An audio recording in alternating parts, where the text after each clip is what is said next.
Hey everybody, this is Mark Richards, the owner of Wasatch Recovery and a proud sponsor of Todd Sylvester's BeliefCast. We are excited to have you join us as we discuss Wasatch Recovery's unique treatment programs for overcoming addictions and techniques for developing a healthier lifestyle. We call this the Wasatch Way. Wasatch Recovery's goal is to instill hope, teach resilience, and help you achieve recovery. Enjoy today's podcast. Welcome back to another episode of the Wasatch Way. I am joined with some amazing people right now, and I'm going to go around the room. We got Christian Smith. Good morning. Good morning. Thanks for being here. We got Corey Markisich. Hello. Mark Richards, and Brian Decker, who goes by Decker. Wasatch Way is something we've done in the past a lot. It's been very effective. We've had a lot of good feedback, and I'm grateful to have these guys. I'm grateful to rub shoulders with you guys. And we're going to talk about something that's kind of, hard to talk about maybe sometimes with people. We're going to talk about religion versus spirituality. We get this a lot in treatment where people come in and they almost want to avoid us if we're religious, or, people always say they're spiritual too. And it's funny, I'll ask, so how much time do you spend on your spirituality? And they usually say, well, nothing. So they just say that they are. So it's just interesting, the takes that we get from our clients that come in here. You guys who are on the, front lines trying to get people in here, you probably hear, the mindsets of people who don't want to have any of that when they come to treatment, or that's what they're looking for. So here we are today. We're going to talk about that. And so, guys, what do you guys think? Let's get talking. Get the mic, Decker. One of the things, Decker and I take the calls more than most. Is that fair? Sounds like you're trying to toot your own horn. No, I shouldn't have said that, but he can edit that. But we take calls a lot. And oftentimes, at least, Decker, for me, it's not uncommon for the question to come out quickly, are you guys faith-based? And typically when that question is asked, I would wager 8 to 9 out of 10 times it's someone not wanting to be associated with a faith-based program.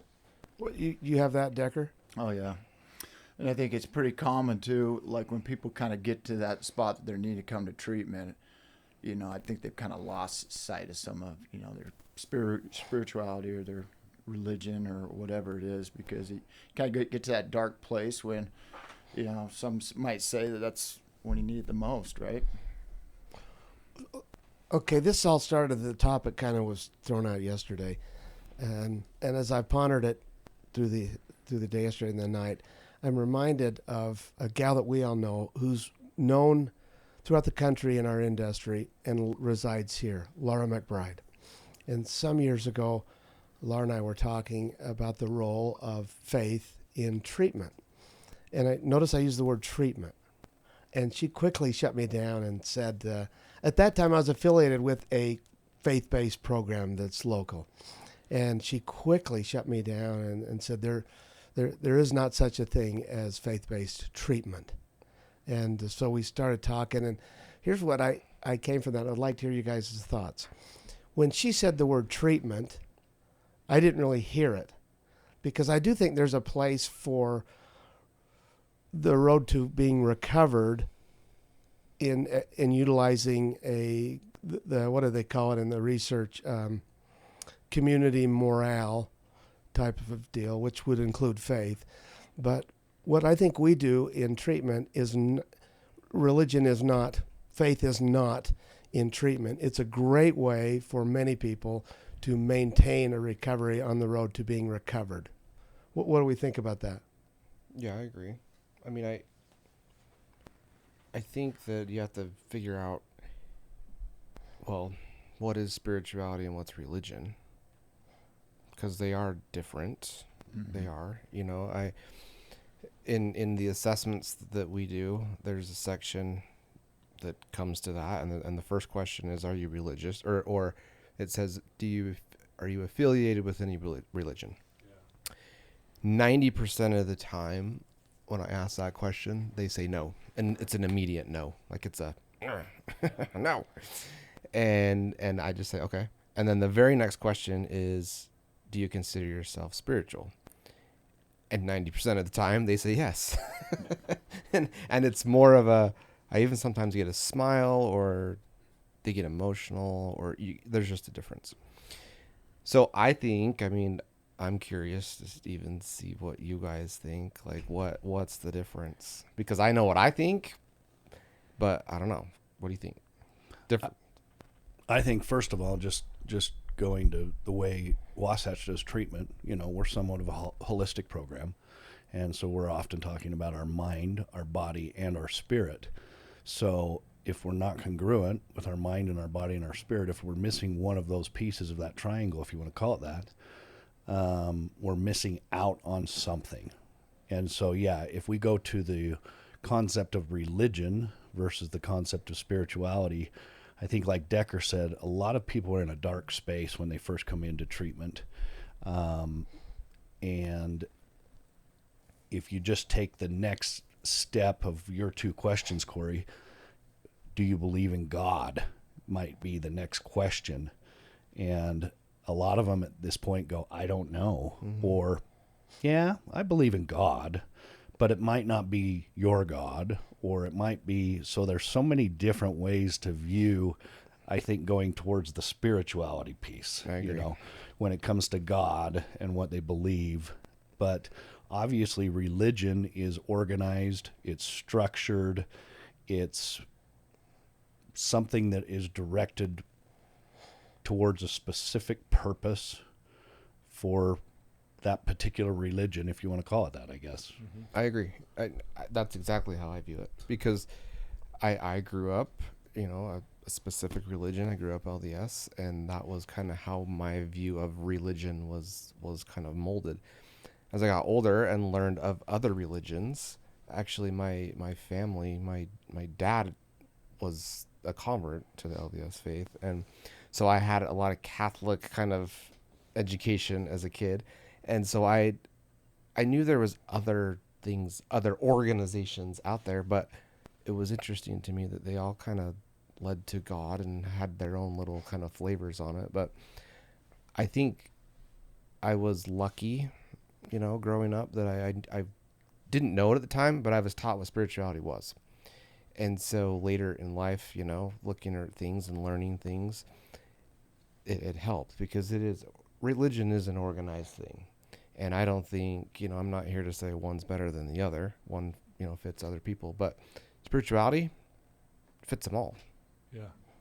Yeah, I totally agree. And I hear a lot too, like clients that come through here, they're, I'm not religious at all, but I'm spiritual. What I find a lot is, when I ask them, well, how much time do you spend, on your spirituality aspect of what you believe? And typically it's like not much. And I think it's almost their way to say, I'm going to avoid religion because they don't like the structure. They don't like and structure saved my life. To be honest, and you guys are probably in that same boat. If it wasn't for the structure of religion when I was getting clean from my addictions, I'd be dead. And so I'm grateful for that structure. And I think as you grow through this, and I think it's a growth, that spirituality is also a big part of it. Like you said, Corey, I think it's when my spirit or soul or light connects with yours. When I can connect with you, Corey, and we've done this, and I've done this with everyone in this room, but when we connect one-on-one, that to me is what spirituality feels like. And I think you get that in religion, but you get it even outside of religion, if you will. And I think connecting in that way is when I can say, this is what it feels like to be spiritual. We had a client in House 1, this was about a year ago, and he shared this in group, and I put it to my memory because I was so profound. And this kind of summed it up for me. He said, I tried to find myself I could not see. I tried to find my God eluded me. I tried to find my brother, I found all three. And I think when we find each other, or in other words, many of you in this room have helped me in my dark times, in Corey recently even. That's when I found all three, if you will, in those moments that we had together, right? And that's the way I look at spirituality, is when I'm connecting on that kind of a level, right? Whether I'm in a structured religion or if I'm just sitting here talking to you on the couch. I don't know. What do you guys think of that?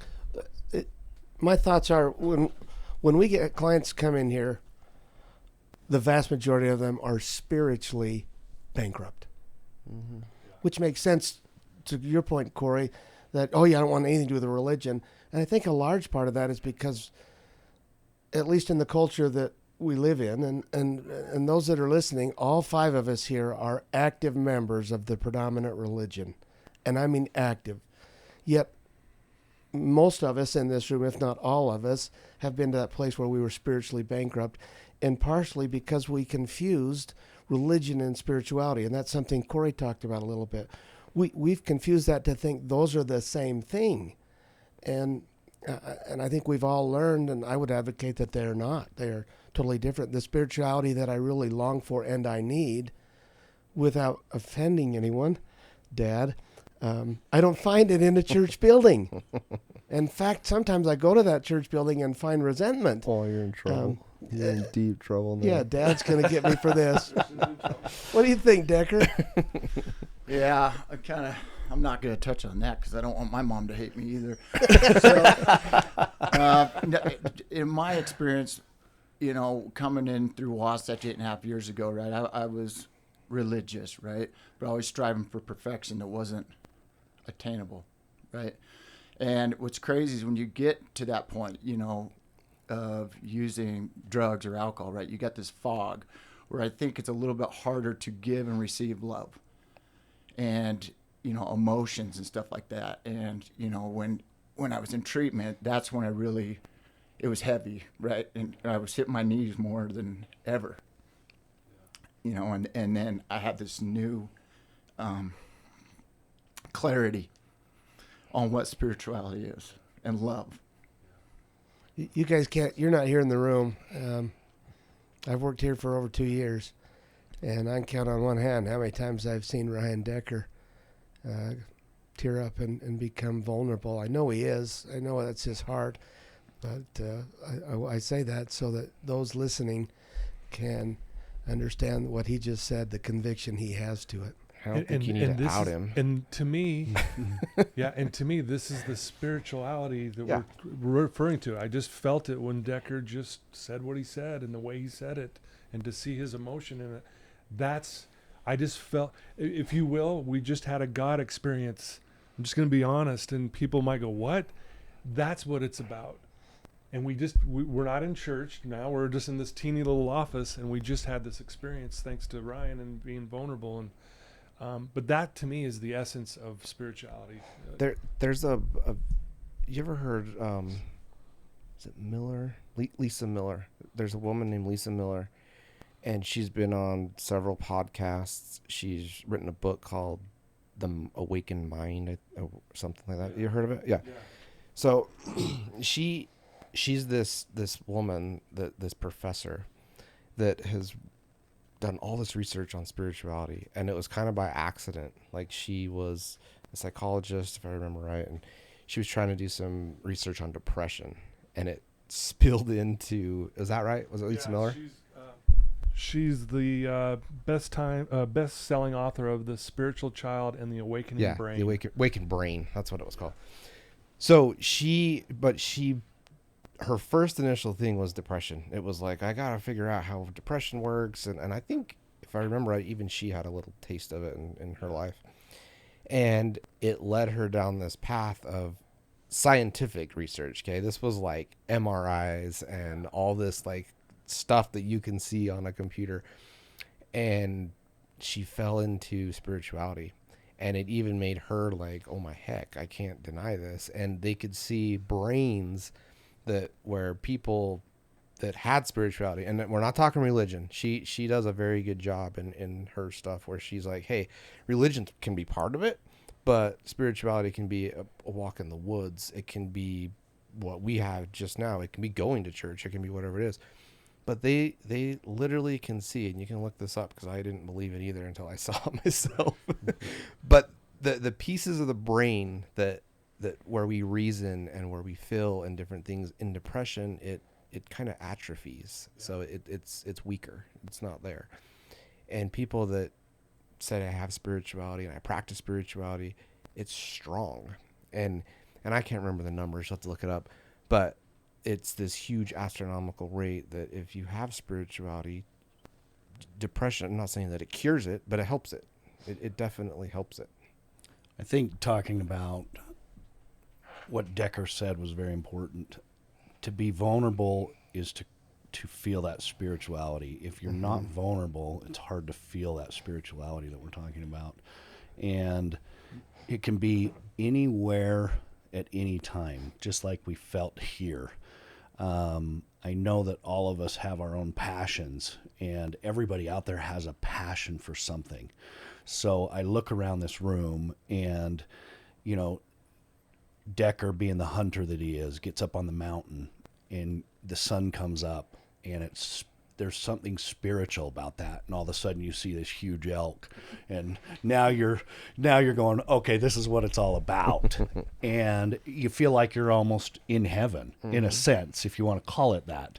And, you know, yeah, I mean, we're standing on a tee box at Pebble Beach, you know, if you're a golfer, and you look at that first tee and you feel the little mist coming off of the ocean, and you're sitting there going, okay, this is spiritual. This is amazing right now. And I had the opportunity to do family night the other night, and just talking about gratitude. Gratitude is humility, is vulnerability. And when you see that and you go, this is spiritual, you're feeling that gratitude of where you are in that moment. And I think that's so important for people to remember, is just, yeah, you can have that spirituality, and it doesn't matter where or when or how. And when you feel it, you have to be vulnerable enough to recognize it. And that's so important, to recognize that. And I think that's where, going into your statement about, is religion or spirituality treatment? If you don't recognize it, you're never going to grow from it. So I want to contradict Laura a little bit, and I love Laura, but there's something to say about treatment. Yes, it's not therapy upstairs with our therapists, but there's something to say, I recognize this, and I acknowledge this, and I'm grateful for this, and bam, there's something that does to heal you. And so I do think it can be a part of treatment in our industry. I think we might be battling over semantics here. Sure. Because I think what she was, at least I interpret what she was saying, was treatment is on the clinical side. Sure. That faith is really not treatment, but it is clearly in the process of finding recovery. Absolutely. I mean, anyone that's done the 12 steps. Yeah. And I was just going to go there too, is, Right. you know, another question we get asked really quick is, are you a 12-step facility? And so many people want to associate the 12-step program with religion, I believe. Yeah. And in a way, it is its own religion. Yeah. It's very structured. You're doing it their way, whatever that way is. You know, it's 12 specific steps. And we've found that it's been around for 50 or 60 years. Something's working with it. Yeah, and this is a great conversation. I want to go back, Christian, when you were at the darkest moment of your life, someone called you up, if I remember, and said they loved you. Yes. Is that, I got that right? Yes. And that word, I love you, did something to you. Yeah. And we did this before where we talked about how God is love, and right? Remember that? And I'm telling you, that one was amazing. And the reason why I'm bringing this up is about the treatment side, is when someone feels love, like what you said, you know, how those parts of the brain atrophy, but when you start feeling this connection and this love and this, it starts to expand. Gross. I mean, that's healing. I don't care who you are. I don't care what you believe. How many times have we seen people here? I just felt loved here. And that love is the biggest thing that helped me in my recovery. It's why I'm where I'm at today. And we can pin it to anything, but I think God is love. It not, you know, and religion tries to perpetuate that love through that, you know. And so there's a beautiful quote by Ganilian Norris that goes like this: within each of us there is a silence as vast as the universe, and when we experience that silence, we remember who we are. And in that moment, I think, correct me if I'm wrong, Christian, I'd love to hear your thoughts on this. When he said, "I love you," it was almost like a flash of you remembered who you were. It might have been a split second. It might have been 10 minutes. It might whatever, but it did something to you. Do you mind sharing just a little bit about what happened there? Yeah, that was the final catalytic event that changed my life. There were probably 5, maybe 6 catalytic events. That was the final one. And I can tell you exactly what day it was. It was February 4th, 2010, when I just had finishing up a bender, the last bender, a relapse that lasted 10 days after 83 days of residential treatment. And there's no more dope. There's no more way to get dope. And I check voicemail, it's full. And my friend now, then counselor, crazy Jason Webb, left a lot of messages the beginning of the week. It's, "I'm worried, call me." Crescendo to the middle of the week of, "This is ridiculous, call me." But that last message that you alluded to, Todd, I'll forever be imprinted in my brain, went like this: "Christian, it's Jason. Have I told you I love you lately?" That was the entirety of the message. And now I've never put it together, Todd, like you just said. I just knew at the moment when I heard that message, I didn't feel judged. And there was a connection there. And it gave me enough courage to pick up the phone and say, "I'm not in a good place." So I think what you said makes perfect sense.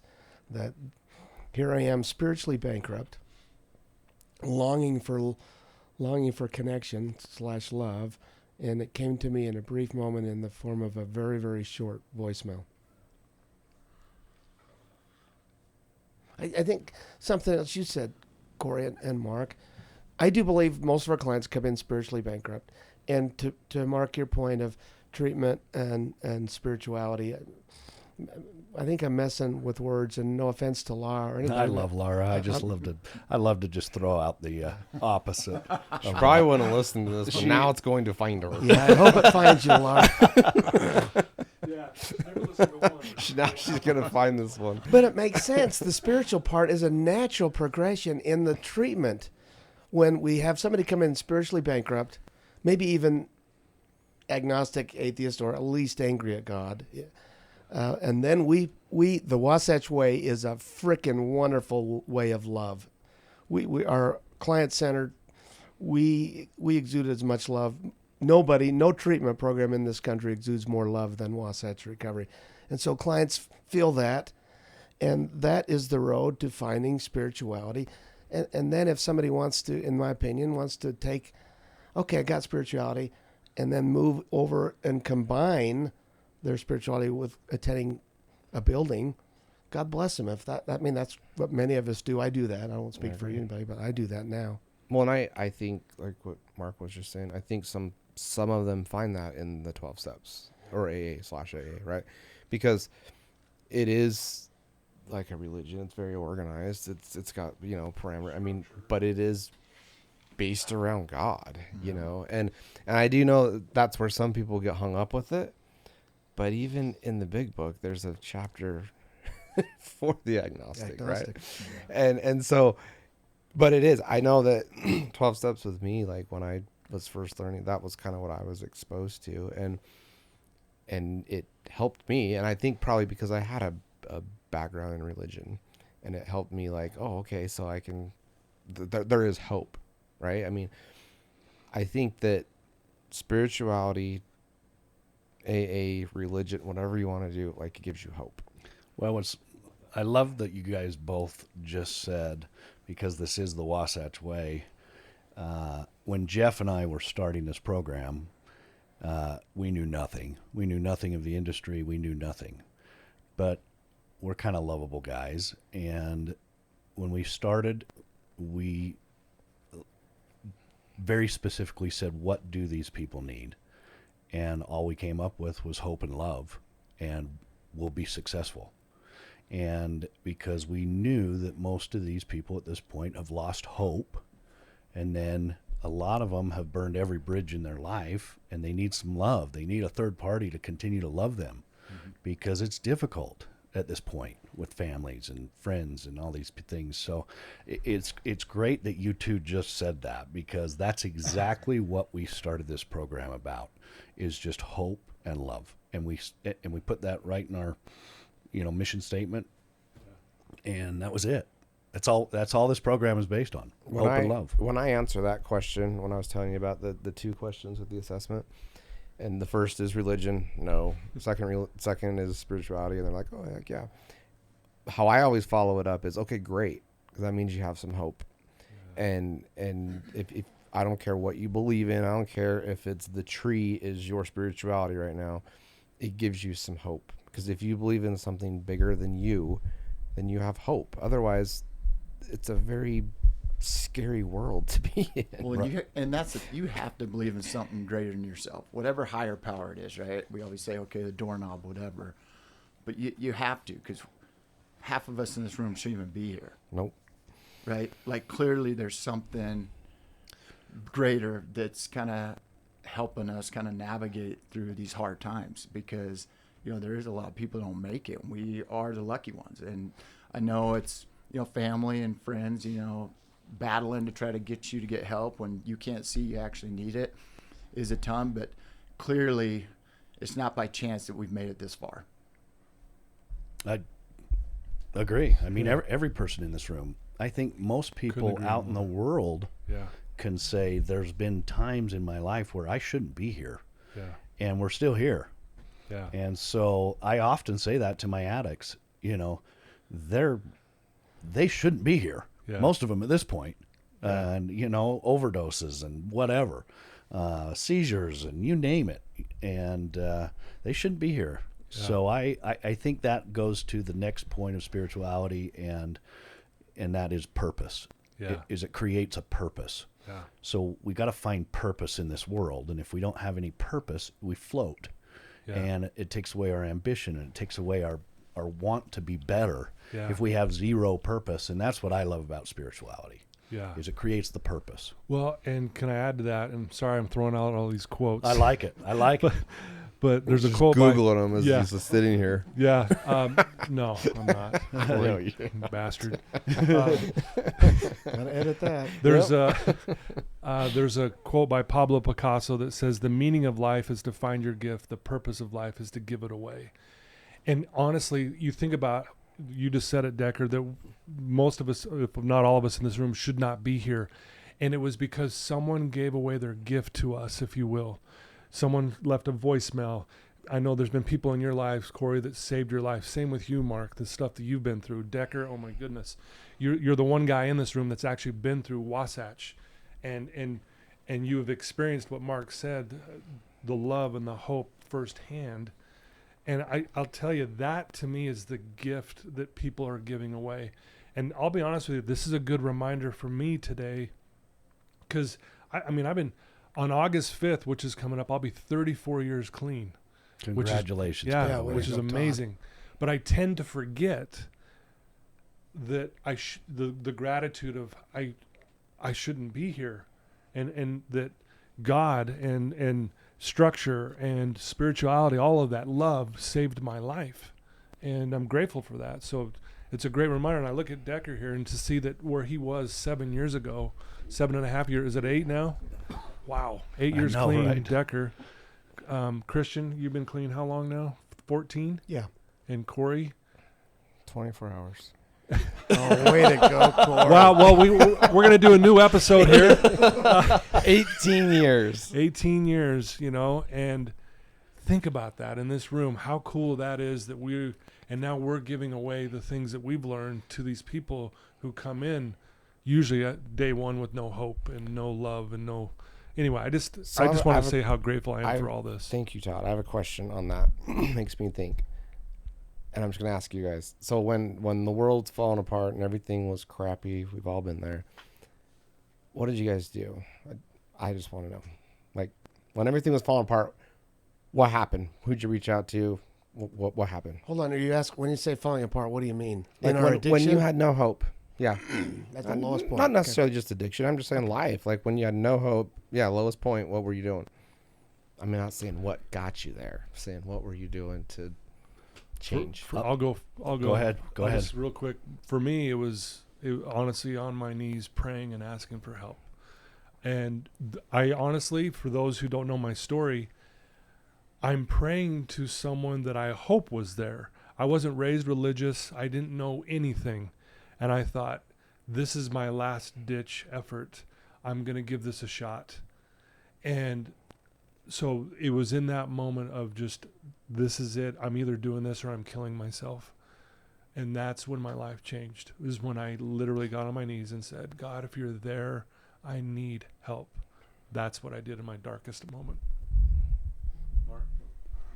I was going to say I'm the one guy in the room that hasn't really suffered from addiction, but I have been hopeless. And in the last couple of years, I've had some struggles in just my own personal life and just being vulnerable with myself more than anything. You know, I'm very critical of my own self and who I am. And I'll be honest, I turn to you guys, because I look at what you guys have done in your lives and the success that you've had. And I think oftentimes we don't want that praise, or we don't necessarily believe that, but I look at you guys as very, very successful people. And when I'm hopeless, all I have to do is walk into work and come and talk to you guys and say, hey, I need some help. Because it reminds me, because I've watched what you guys have gone through, or have heard what you guys have gone through, and then it makes me realize, you know what, I can get through my stuff a whole lot easier than what they did. But your guys' advice alone is so incredible. And then again, you know, going to the spiritual side of it, I try and always say my prayers. I shouldn't be here on this earth, you know, I should have died of an aneurysm. And every day I try and recognize something and tell my Heavenly Father that I'm grateful to be alive today. Help me to do something today to affect somebody in a positive way, because I'm here. I'm still here, you know. I honestly think that the reason that I was spared, if you will, or had to go through those trials wasn't necessarily for me. It was to help other people, right? To not screw up my kids, to help my kids, you know, navigate this crazy world we're living in now, but also to help other people so they don't have to go through what we did. I mean, it is a crazy job that we get paid to help people. And I got enough love to give. You know what I mean? Like everybody says, well, you know, why do you say love so much? Because legit, I love you guys, right? If you've gone through what I've gone through, or even a fraction, you know, bring it in. Give me a hug, bro. Let's figure this out. You know, but yeah, it's the classic. We'll love you till you can love yourself. And I think, you know, when I was here, it was huge to have Mark and Jeff and Todd, because here's some strangers that legitimately could see in me what I couldn't see in myself. Right, your family always saw it, right? Always knew the potential, right? But it's almost like being a coach of a 13-year-old, right? You tell your kid what they need to do, they don't hear you. You tell somebody else to tell them, all of a sudden, like, oh, that totally makes sense. Sometimes I need to hear it from a third party, like, this is your potential, bro. Like, this is what you need to do to get where you want to go. I mean, it's Beautifully said. Corey, Christian? I just pondering your question, Corey. And Do you need me to say it again? I know you're old. no, I got the question. Because there's a little bit of a pattern here, and it's back to love and connection. And I remember, because my mind went to two places real fast. One was out in the desert at a low point with a embarrassingly poor way of attempting to take my life. I remember going out there thinking, this praying thing's not working, God, so we're going to have a face-to-face. I'll be right there.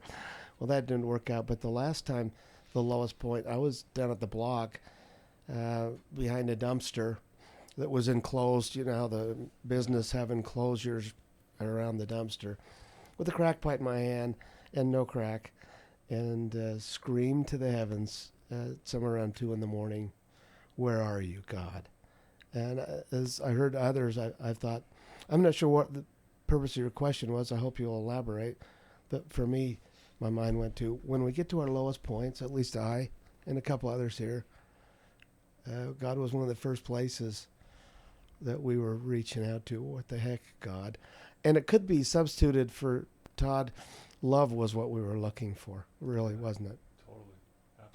Absolutely.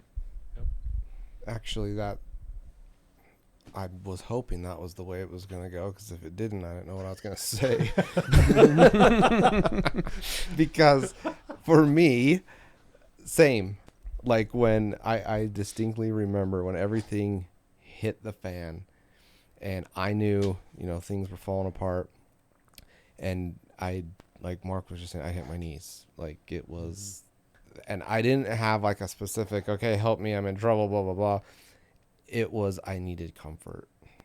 I needed love. And at the time I was pretty far from that, but it was interesting to me, and then to hear you guys too, is it wasn't religion. I think all of that influenced us because Right. we were religious. We had that background, but I was not really worthy of going to that religion at the time in my mind, right? I had kind of shamed myself and everything else, but I knew I could still pray.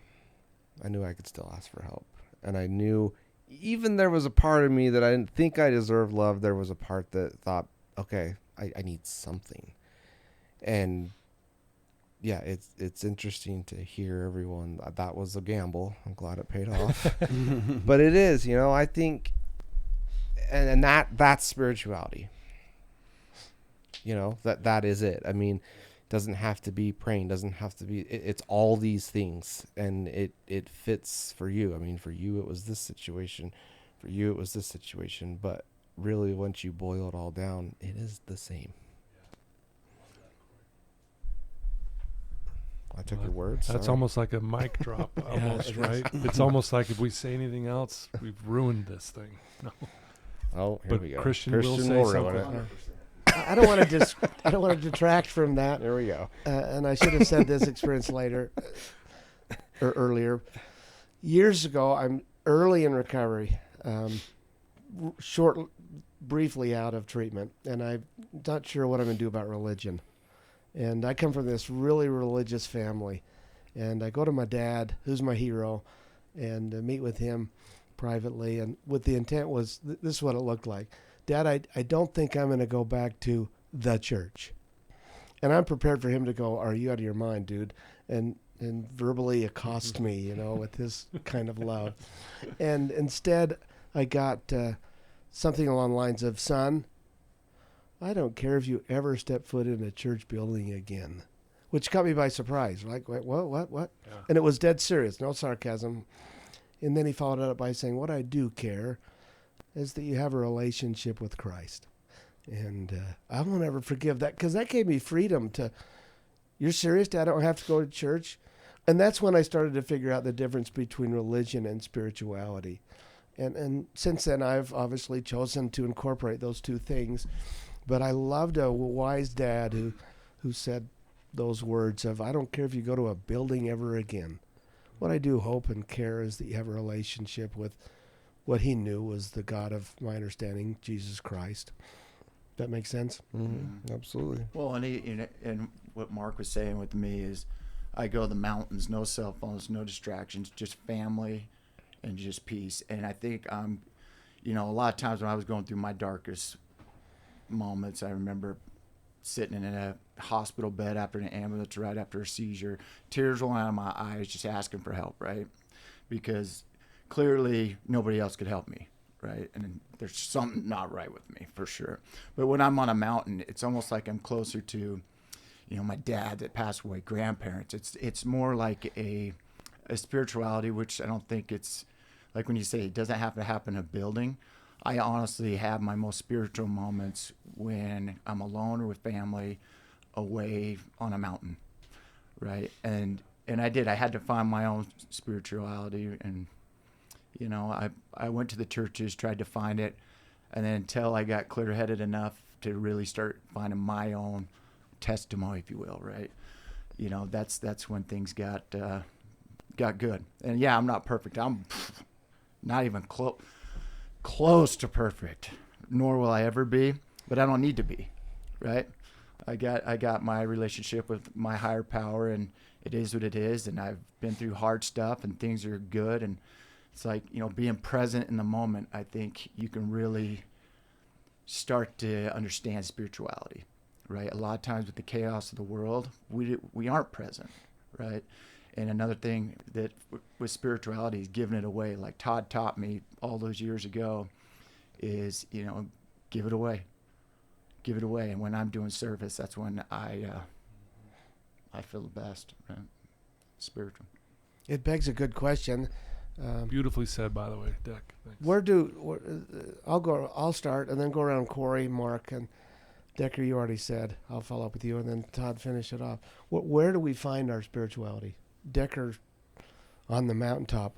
I notice on the mountaintop, sometimes alone, but you mentioned with family and connection. And I find my spirituality also in the mountains, fishing, typically with family, but I also find it looking in the eyes of some grandkids who have no judgment. They just love their gramps. They just love him. And that's where the heavens can say, I know who you are, Christian. I know the struggles you go through, and you matter to me. Corey? I was thinking there's three actually. One, mountains. When I need to reconnect and I'm just stressed and whatever is going on, I just go into the mountains on a trail run, and with no miles in mind, just go. And to pair that, which is the other one, is with music.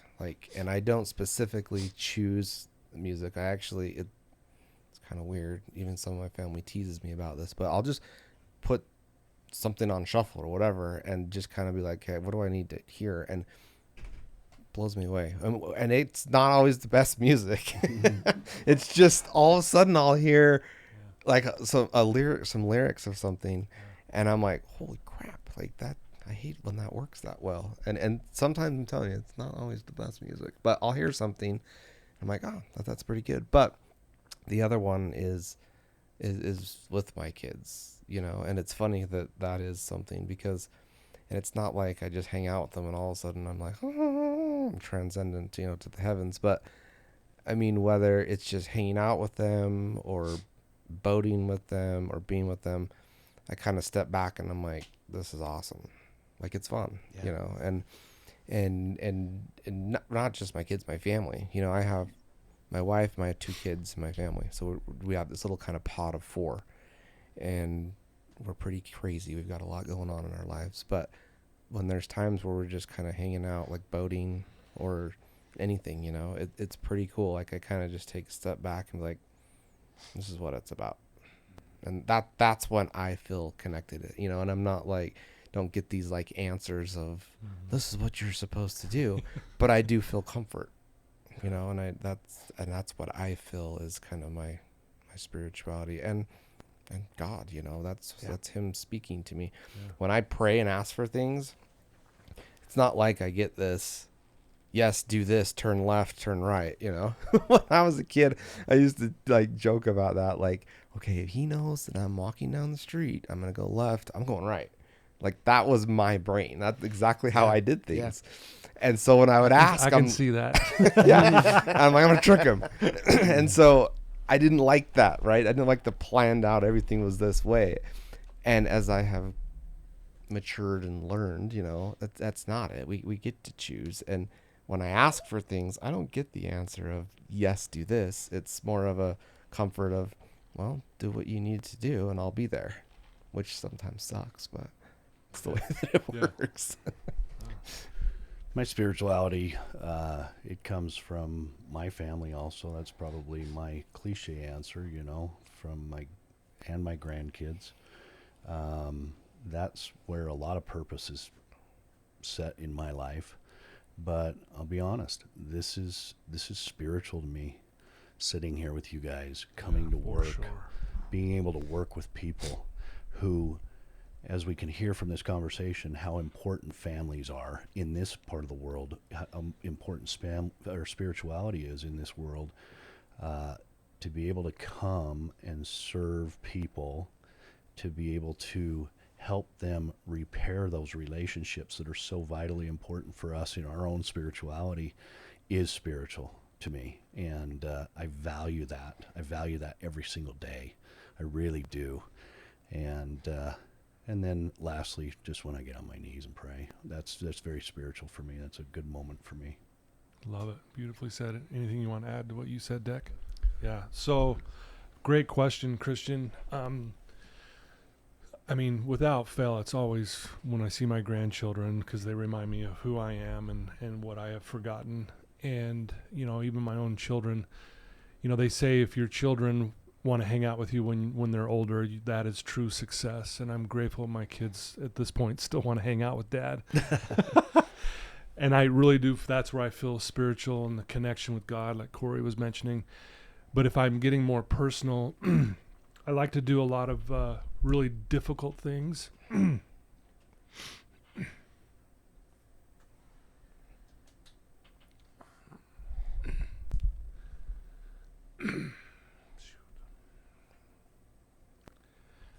I was told once that if you do something really difficult, that like for instance, if you did something for like 6 hours that is just the most brutal thing and difficult thing, but it's, you know, it's a good thing, it's worth like a year's worth of therapy. And so I love pushing myself and signing up for some crazy stuff and pushing myself to the limits. And the gifts that I've gained from doing stuff like that, and many of you have done similar things in here in this room, that's where I find it. That's where I find answers to my problems. That's where I find that it's a reminder that I am good enough. And I may not know it in the moment. There was times where I was doing something really difficult just recently, and I was wondering, why did I do this?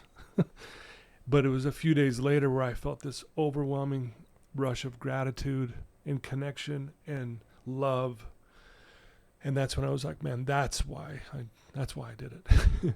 And so I don't, hopefully that makes sense. I apologize if that doesn't make sense. Oh, it makes 100% sense, because I know what you're talking about, and I've done similar things, and I'll tell you, that's where it's at for me. And and I signed up again, and my wife was like, no, I don't want you to, because you look like hell when I saw you. And I'm like, no, that's what I need to do. And in the moment, you always say, if I want to sign up again, don't let me. Yeah. Right? You always tell everybody that. Yeah, don't let me. But you do it. Yeah. So if that makes sense. And then the other thing, if I want to just add one more, is just sitting with you guys. I mean, if you guys remember when about an hour ago, Decker had to get out of this office. We got stuff going. And did you notice what happened? We have forgotten about work for a minute. For the last hour, we've been sitting here connecting with each other. It just makes me realize how much I love all of you individually, and how beautiful this is. So thank you guys. Let me follow up with that real quick, because we all talked about mountains, and I was listening to this podcast the other day. I think it was on Rich Roll podcast or one of them. There was a guy on there, and he's done all this research on connection and how it, again, with depression, addiction, and how it's the opposite. We always say that, right? Yeah, What's the opposite? Addiction is connection. And he did this comparison of aspen trees, right? Like Quakey aspen. And the resident mountain man, Decker, in here, he can help us out with this, because he's been down to this area. The man. But the largest organism, and he said it, see, he's the resident, is down in where? Like, it's by Boulder, right? Yeah, it's by somewhere. Anyway, so aspen, like, you see a tree, right? It's not just a tree. It is the whole entire, like, those trees, they're all the same plant. And they're all coming, yeah. So it's not just like one tree, like you got this tree over here, that's one tree. But when you see aspens, they are not just one tree. They're part of the entire grove. Mm-hmm. And that's why if you cut one down, they come back with vengeance, and they start sprouting up more, and they rally around the one that got hurt. And he does this way of like showing that we're like aspens, we're all one big, huge organism. We need connection. And if we don't have it, we die. and same with that. Like they don't have connection. Those trees start falling apart. Like all of them, they'll just kind of go and they'll fade away. And that is us with people. Like, I mean, I think being alone, not having spirituality, not having hope, we die, and it affects everybody. And I agree, man. Like being in here with everybody and having connection, that's why treatment works. People are always like, how does treatment work? And I mean, not to like disparage therapists and everything, but the magic in therapy is getting in a room and connecting and being vulnerable and sharing thoughts, and then walking out of there like, holy crap, that was pretty cool. Yeah. This was a therapy session. This was therapy for all of us. Yeah, this is therapy. Right? Yeah. And it's another example of a Wasatch Way. I know I was being a smarty pants there, but it is. People you were being sarcastic? A little bit. That's weird.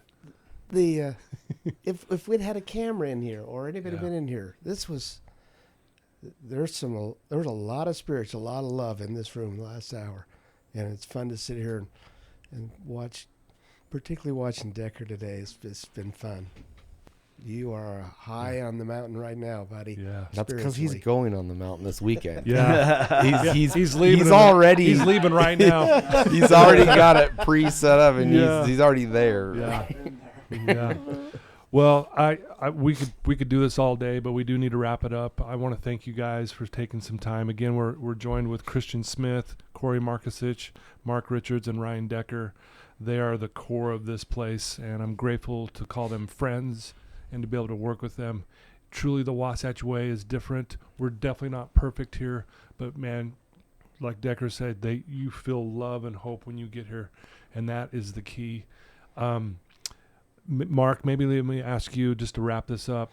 If people want to reach out and get into treatment, or if they have a loved one who needs help, what's the best way for them to do that? So there's numerous avenues. We obviously have a website, wasatchrecovery.com.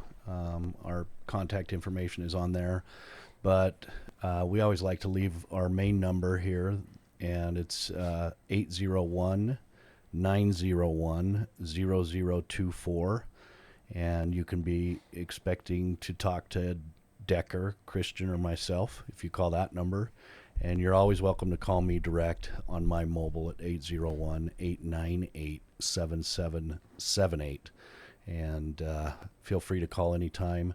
If we can't accommodate somebody, we will definitely help them find the right place also. Love it. Love it. So, yeah, there you go, folks. Please reach out. If you have a loved one right now who's struggling, I promise you, if you share this episode with them to break the ice, to even talk to them, I don't know how this episode wouldn't soften their heart on some level. I don't know how it wouldn't. So share this episode. Get it out to as many people as you can. We love you guys. We love people. We want to help. Like Mark said, if we're not the right fit or whatever, we will find a place. That's what I love about this is we want the best care for your loved one. So hope you guys know that. Thank you for tuning in. Again, guys, thanks for your time today. This is beautiful. I mean, what a way to start off a weekend coming up. Wow. Thank you, guys. Love it. Corey, man, it's good to have you here. Thank you. You're a busy man, so thank you. Thank you. Love you guys. Have a great time, and we'll talk to you soon.